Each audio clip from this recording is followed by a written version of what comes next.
fresh-faced and full of hope for the future. She could, surely, never in her wildest dreams have imagined that her daughter would one day grow up and fall in love with a prince. This is Meghan Markle's mother as a teenager with captivating looks, seen in an enchanting photo published for the first time here today. Doria Ragland was just 16 and an outstanding pupil at Fairfax High School in Los Angeles when these pictures were taken for the school yearbook in 1972. Her life then revolved around her studies, listening to Marvin Gaye and fun-filled nights at a local Mexican taco joint with friends. But just 7 years later, Doria would fall head over heels in love with Thomas Markle, a handsome Hollywood lighting director 12 years her senior. Meghan has previously said of their romance, "I like to think he was drawn to her sweet eyes and her afro plus their shared love of antiques. Whatever it was, they married and had me." The pair married in 1979, and 2 years later their beloved only daughter Meghan was born. If speculation proves to be correct,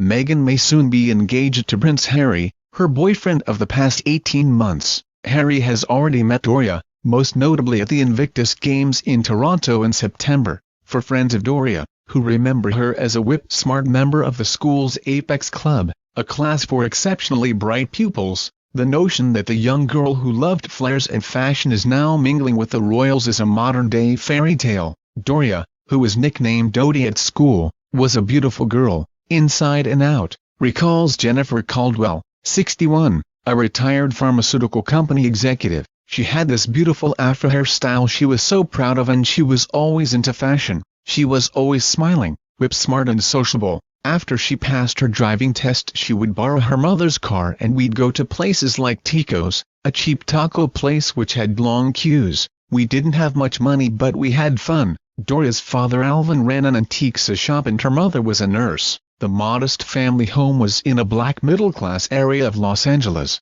It was a different era. We were innocent, Ms. Caldwell recalls.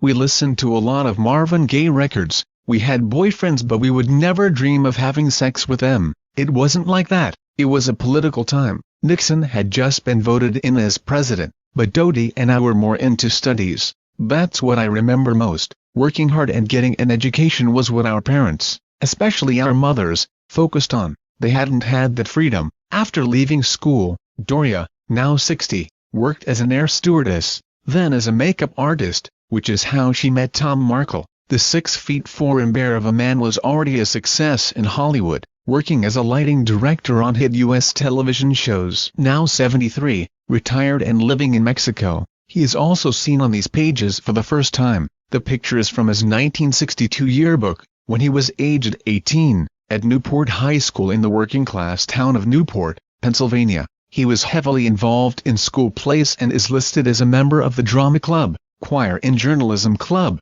In the caption next to his photo, he lists his interests as old cars, hunting and reading, before adding the catchphrase, "The show must go on." Suits star Meghan credits her remarkable parents for her success in life. She has talked about growing up in a biracial family and embracing her heritage. Though they divorced in 1987, when Meghan was just 6, Tom and Doria remained friends. Meghan calls her mother, who went back to university as a mature student and earned a master's degree in social work, her inspiration. On Mother's Day last year she posted a picture of Doria on Instagram, writing, "Always proud of this beautiful woman." Thank you for watching.